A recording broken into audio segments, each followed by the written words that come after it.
Hi friends, welcome to my channel. Bhargavi LLB ಧಾರಾವಾಹಿಯಲ್ಲಿ ಮುಂದಿನ ಸಂಚಿಕೆಯಲ್ಲಿ ಏನಾಗುತ್ತೆ ಅಂತ ಹೇಳಿ ತಿಳಿದುಕೊಳ್ಳೋಣ ಬನ್ನಿ.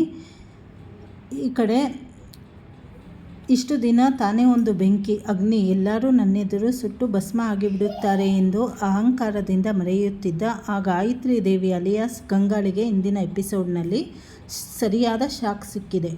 ಭಾರ್ಗವಿ ಗಾಯತ್ರಿ ದೇವಿಗೆ ಬಿಗ್ ಡೋಸ್ ಕೊಡುವುದರ ಮುಖಾಂತರ ನಿನ್ನಿಂದ ಮಾತ್ರ ಅಲ್ಲ, ನನ್ನಿಂದ ಕೂಡ ಎಲ್ಲವನ್ನು ಮಾಡಲು ಸಾಧ್ಯ ಎನ್ನುವುದನ್ನು ಪ್ರೂವ್ ಮಾಡಿದ್ದಾಳೆ. ಹಾಗಾದರೆ ಇಂದಿನ ಸಂಪೂರ್ಣ ಸಂಚಿಕೆಯಲ್ಲಿ ಏನೆಲ್ಲ ರೋಚಕ ಟ್ವಿಸ್ಟ್ ಘಟನೆಗಳು ನಡೆದುವು ಎಂಬುದನ್ನು ವಿವರವಾಗಿ ನೋಡೋಣ ಬನ್ನಿ. ಹಾಗೆ ನೀವಿನ್ನೂ ನಮ್ಮ ಚಾನಲ್ಗೆ ಸಬ್ಸ್ಕ್ರೈಬ್ ಮಾಡದೆ ವಿಡಿಯೋ ನೋಡುತ್ತಿದ್ದರೆ ದಯವಿಟ್ಟು ಈಗಲೇ ಸಬ್ಸ್ಕ್ರೈಬ್ ಮಾಡಿಕೊಳ್ಳಿ, ಏಕೆಂದರೆ ನಿಮ್ಮ ಸಪೋರ್ಟ್ ನನಗೆ ಮುಖ್ಯ. ಸಂಚಿಕೆ ಆರಂಭದಲ್ಲಿ ಭಾರ್ಗವಿ ಗಾಯತ್ರಿ ದೇವಿಗೆ ಜೀವ ಭಯ ಎಂದರೇನು ಮತ್ತು ಜೀವದ ಬೆಲೆ ಏನು ಎನ್ನುವುದನ್ನು ಅತ್ಯಂತ ಕಠಿಣವಾಗಿ ಅರ್ಥ ಮಾಡಿಸ್ತಾಳೆ. ಭಾರ್ಗವಿ ತನ್ನ ಕಥೆಯನ್ನು ಮುಗಿಸಲು ಬಂದು ಬಿಡುತ್ತಾಳೆ ಎಂದು ಗಾಯತ್ರಿ ದೇವಿ ಅಂದುಕೊಳ್ಳುವಂತೆ ಮಾಡ್ತಾಳೆ. ಭಾರ್ಗವಿಯ ರುದ್ರಾವತಾರ ಮತ್ತು ಮಾತುಗಳನ್ನು ಕೇಳಿಸಿ ಗಾಯತ್ರಿ ದೇವಿ ಇನ್ನೊಂದು ಸೆಕೆಂಡಿಗೆ ತನ್ನ ಜೀವವೇ ಹೊರಟು ಹೋಗುತ್ತದೆ ಎನ್ನುವ ಥರ ನಡುಗಿ ಹೋಗ್ತಾಳೆ. ಭಾರ್ಗವಿ ಅಷ್ಟರ ಮಟ್ಟಿಗೆ ಗಾಯತ್ರಿ ದೇವಿಗೆ ಬಿಗ್ ಡೋಸ್ ನೀಡಿ ಎದುರಿಸುತ್ತಾಳೆ.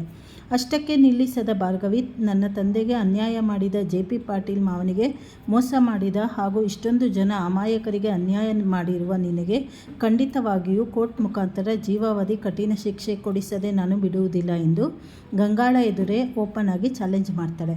ಇನ್ನೊಂದೆಡೆ ಭಾರ್ಗವಿಯನ್ನು ತಮ್ಮ ಮನೆಯ ಸೊಸೆ ಎಂದು ಹೆಮ್ಮೆಯಿಂದ ಒಪ್ಪಿಕೊಂಡಿರುವ JP ಪಾಟೀಲ್ ಮನೆಯವರೆಲ್ಲರ ಮುಂದೆ ಭಾರ್ಗವಿಯ ಗುಣಗಾನ ಮಾಡಲು ಶುರು ಮಾಡ್ತಾಳೆ.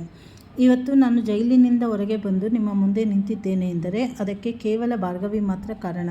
ಒಂದು ವೇಳೆ ಭಾರ್ಗವಿ ಇಲ್ಲದೆ ಇದ್ದಿದ್ದರೆ ಖಂಡಿತವಾಗಿಯೂ ನಾನು ಇಲ್ಲಿ ನಿಮ್ಮೊಂದಿಗೆ ಇರಲು ಸಾಧ್ಯವಾಗುತ್ತಿದ್ದಿಲ್ಲ ಎಂದು ಭಾರ್ಗವಿಯ ಸಾಹಸವನ್ನು ಕೊಂಡಾಡುತ್ತಾರೆ. ಜೊತೆಗೆ ಆ ಶಕ್ತಿ ಮತ್ತು ಗಾಯತ್ರಿ ದೇವಿ ನನ್ನನ್ನು ಸಿಕ್ಕಿಸಲು ಡೆಲ್ಲಿಯಿಂದ ಖ್ಯಾತ ಲಾಯರ್ ಆಕೆಯನ್ನು ಕರ್ಕೊಂಡು ಬಂದಿದ್ದರು. ಆಕೆ ಮುಂದೆ ವಾದ ಮಾಡಿ ಗೆಲ್ಲುವುದು ಅಷ್ಟು ಸುಲಭ ಅಲ್ಲ. ಆದರೆ ನಮ್ಮ ಭಾರ್ಗವಿ ಆಕೆಯ ಬಾಯನ್ನೇ ಮುಚ್ಚಿಸಿದ್ದಾಳೆ. ನನಗೆ ಬೇಲ್ ಸಿಗಬೇಕು ಎನ್ನುವುದು ಕಾನೂನುಬದ್ಧವಾಗಿ ಕೋರ್ಟ್ನಲ್ಲಿ ವಾದಿಸಿ ಆಕೆ ಯಾವುದೇ ಅಬ್ಜೆಕ್ಷನ್ ಹಾಕದಂತೆ ಮಾಡಿ ನನಗೆ ಬೇಲು ಮಂಜೂರಾಗುವಂತೆ ಮಾಡಿದ್ದಾಳೆ ಎಂದು ಹೆಂಡತಿ ಮತ್ತು ಕುಟುಂಬದವರ ಎದುರು ಸೊಸೆಯ ಬುದ್ಧಿಗೆಯನ್ನು ಹೊಗಳುತ್ತಾರೆ.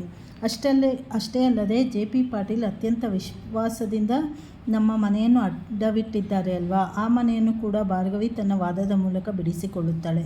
ನಮ್ಮ ಬ್ಯಾಂಕ್ ಅಕೌಂಟ್ಗಳನ್ನೆಲ್ಲ ಫ್ರೀಸ್ ಆಗಿದ್ದರೂ ಎಲ್ಲವನ್ನು ಕಾನೂನು ರೀತಿಯ ಬಿಡಿಸಿ ನಾವು ಕಳೆದುಕೊಂಡಿರುವ ಪ್ರತಿಯೊಂದು ಗೌರವ ಆಸ್ತಿಯನ್ನು ಭಾರ್ಗವಿ ನಮಗೆ ವಾಪಸ್ ಕೊಡಿಸ್ತಾಳೆ. ಈ ಕೇಸ್ನಲ್ಲಿ ನಾನು ಯಾವುದೇ ತಪ್ಪು ಮಾಡಿಲ್ಲ ಎನ್ನುವುದನ್ನು ಅವಳು ಸಾಬೀತುಪಡಿಸಿ ನನ್ನನ್ನು ಸಂಪೂರ್ಣವಾಗಿ ಕಳಂಕರಹಿತನಾಗಿ ಹೊರಗೆ ಕರೆತಂದೇ ಬರುತ್ತಾಳೆ ಎಂದು ಇಡೀ ಕುಟುಂಬದ ಮುಂದೆ ಸೊಸೆ ಭಾರ್ಗವಿಯ ಮೇಲೆ ತನಗಿರುವ ಅಚಲವಾದ ನಂಬಿಕೆಯನ್ನು ವ್ಯಕ್ತಪಡಿಸ್ತಾರೆ. ಇದೇ ಸಮಯದಲ್ಲಿ ಅರ್ಜುನ್